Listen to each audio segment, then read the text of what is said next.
Astrologer অনন্যাদি YouTube চ্যানেলে আপনাদের সবাইকে স্বাগত।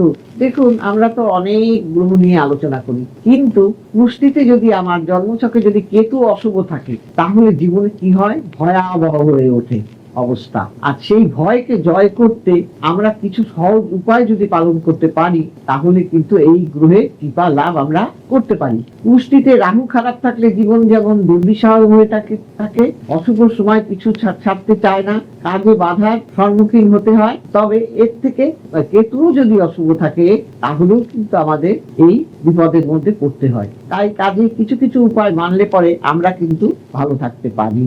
1 নম্বর উপায় হলো নেশা ভাঙ থেকে দূরে থাকতে হবে। আমাদের নিয়ম মাফিক জীবন কাটাতে হবে। উচ্ছৃঙ্খল জীবন যাপন করা কিন্তু যাবে না, যদি কিনা আমরা কেতুকে সাবধান বা শুভত্বে আনতে চাই।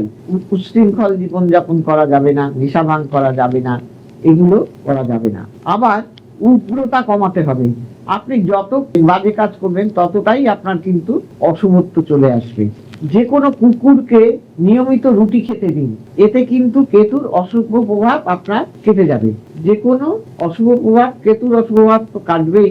এই অশুভ কেতুর প্রভাব থেকে মুক্তি পাওয়ার জন্য বাড়িতে কুকুর কিন্তু পুষতে পারলে ভালো হয়। কুকুরকে রুটি খাওয়ান। কালো কুকুরকে খাওয়াতে পারলে তো ভালোই হয়। কালো কুকুর যদি না থাকে, তো আপনি যে কোনো কুকুরকেও খাওয়াতে পারেন।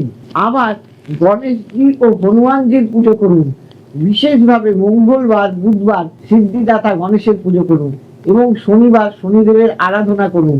অশ্বত্থ গাছে তিল ও জল দিয়ে সর্ষের তেলের প্রদীপ জ্বালান, এতেও আপনি ভালো থাকবেন। প্রতিদিন ঠাকুরের জায়গায় ঘিয়ের প্রদীপ জ্বালান, এতে কেতুর প্রভাব কাটবে। এবং মূলো দান করুন।